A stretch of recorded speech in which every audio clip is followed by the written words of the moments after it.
Hey, this is Scott Bonsai here today with the Nikon Z5, also the m42 Super Takumar 50mm f1.4 adapted. Main reason I got this camera, at least to start off, is to adapt lenses. I was looking for something full frame, something that has a lot of controls and ways to adjust things, something that has decent ways to get focus, and so far, pretty nice. Also with the viewfinder, is definitely a good benefit, nice and large, like optically large. It's pretty easy to adjust settings here. I have it in full manual. Also, to get the shake reduction on the camera, you need to set the focal length of the lens you're using. I'm just starting. All right, good luck. Thanks. Nice day. Yeah, definitely. Today I do have the grip extension with me. Makes it a little easier to hold. Takes less strain off of my finger muscles and kind of pushes it down. It's all set up. I have peaking on, which I actually set that to my menu. So we have peaking highlights A9. Inside there, you have 3 different levels. I have it on standard at the moment and the color for red, but you've got yellow, blue, and white. Also, we have the non-CPU lens data. So I have the first one set to 50mm f1.4. That way the shake reduction can function. If you press the I button, you can go in here and you can see vibration reduction is on. Focus, you can either use the screen or viewfinder, of course, and the highlights are definitely visible right now. You have the plus and minus buttons down here set for zoom. You can just zoom in there and 3 different levels, and then pick your area of focus. You can move it around with the D-pad or the joystick. Go to f1.4, just need to add some more shutter speed. There's actually an easier and faster way to do manual focusing with the zoom in. Let's go into the menu, and inside the custom settings menu, you want to select controls, which is F. Go in there, and then custom controls, F2. Inside there, you can adjust which buttons do what. If we go into the first one, which is F1, inside there, you have a bunch of options, but we're looking for the zoom on off.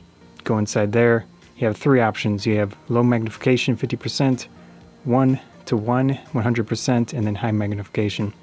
So I actually have all 3 of these assigned to different buttons. So here we've got F1, we've got AF on, and also the video record button. So those 3 options, you'll have the 3 different zoom levels instead of trying to press these down here. Let's try it out. F1, which is by the mount. You can see that it zoomed in there. You can press it again to zoom out. Of course, you can adjust your focal area if you want with the D-pad, and then it'll zoom in at that point. Let's press the next one. Video record button, you can see it zoomed in to that specific area. Same thing. Of course, you can take the photo while it's zoomed in if you want. It jumps back out. The last one I hit assigned is AF on. Again, it'll zoom in to the maximum amount. So very convenient, fast and easy, easier to press those buttons. There's always something you need to figure out how to put the histogram on here. I'm not sure how to do that. Well, you press the display button and it'll cycle between different modes, but okay, that's good enough, I guess. Histogram, shutter speed, ISO. I have the camera set to auto ISO at the moment, so I'm going to change auto ISO out. In the case of the Z5, you hold the ISO button down. You use the 2 dials, so the front one will turn auto ISO on or off. The back one will actually adjust it. And you can see the peaking highlights are definitely visible in this case. So sometimes it's difficult to tell where it is even with peaking, but yeah. Let's go for that bridge and the light and move my focus point. One negative is that the focus point's red and the peaking is red, so I can go into the menu and adjust that to a different color. Try blue, a little better, and zoom in.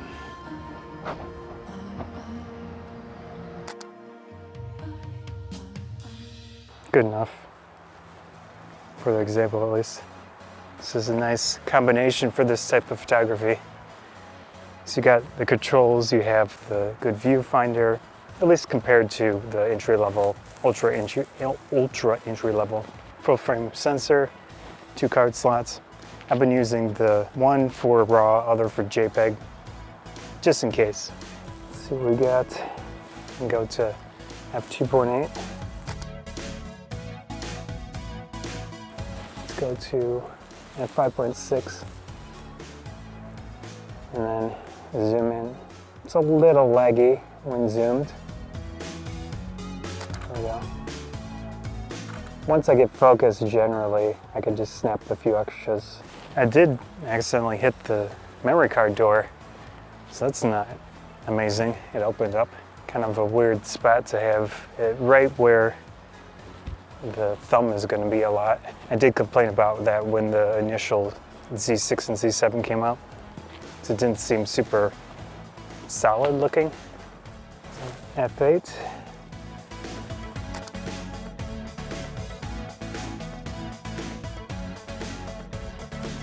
The takeaway for today is this camera is pretty decent for adapting lenses. You have the nice large mount with the short flange distance, so you can pretty much adapt anything out there as long as there is an adapter available. Aren't as many, of course, as some of the other mounts because it's relatively new in comparison. It has the capability to make it work well. Let's see what we got here.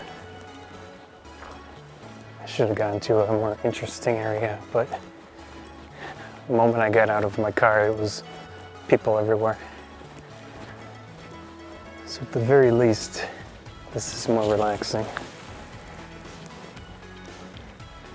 Here's a good one. I've already said pretty much what I want to say is that this is a good combination for manual focus work. Super enjoyable. Let's go to f8. Adjust my focal point.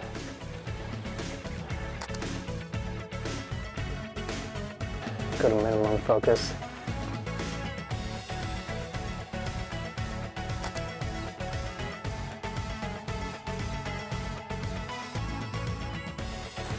Go to f8. So get the clouds in here. I always like that glow when it's hitting the leaves. Here's a good one. One lone little plant. Let's see how low we can go here.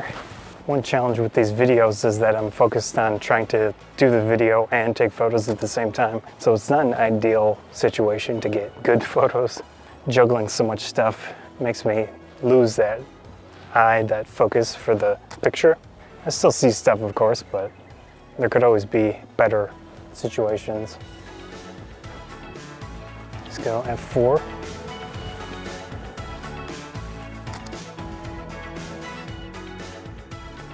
For this one, we're at f4. Makes it a little easier to focus. Zoom in once.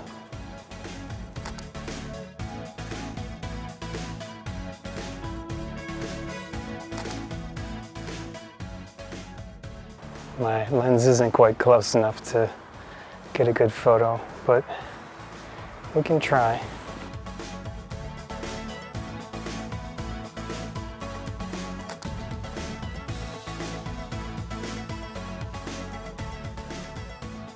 With Z5 and higher end cameras, you do have the custom modes.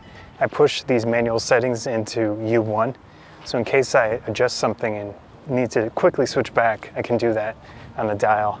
But right now I just have it set to manual mode itself. Peaking highlights and non-CPU lens data. I'm thinking that if you use manual lenses that zoom, you can use a few of those entries, which there are 20, wide end, telephoto end in the center, and just still get shake reduction with a manual zoom lens. But you're not gonna get perfect setups there.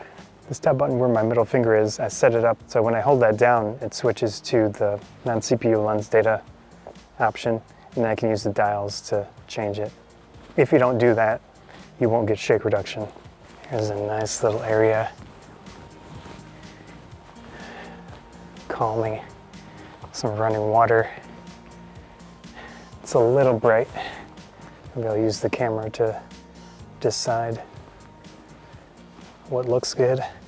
I'm gonna get out of here because bugs with the sensor this good, I'm not too concerned about getting things too dark or light or whatever. The one negative of the older manual focus film mirror lenses is that they're getting more and more expensive because these cameras open up a whole new era of photography with them. But also, I'm sure some of them get so bad that they go basically out of the market, either get junked or who knows what else. I would like to get more of the m42 mount Pentax lenses, but a lot of those are not cheap. And if I can buy a normal autofocus lens for the same price that's good, I'd probably go for that instead. It's just more convenient. At 3 levels of zoom is very nice. Even from my Pentax days, which started back in 2005 or 2006 with the Starist DS. The APS-C, small-ish viewfinder, but still better than the Canon of the day, which was the original Rebel digital. But anyways, I did have multiple manual focus film mirror lenses. M42, I had the adapter that you slot into the K-mount, and that it worked, but getting focus right on that camera and the consecutive cameras that I had, all the APS-C viewfinders, I actually had a magnifying eyepiece, which I have an old video on, that did help a little bit, but still not an ideal situation. So it's kind of weird almost. In 2021, I have a camera that does everything that I want, all the focus aids.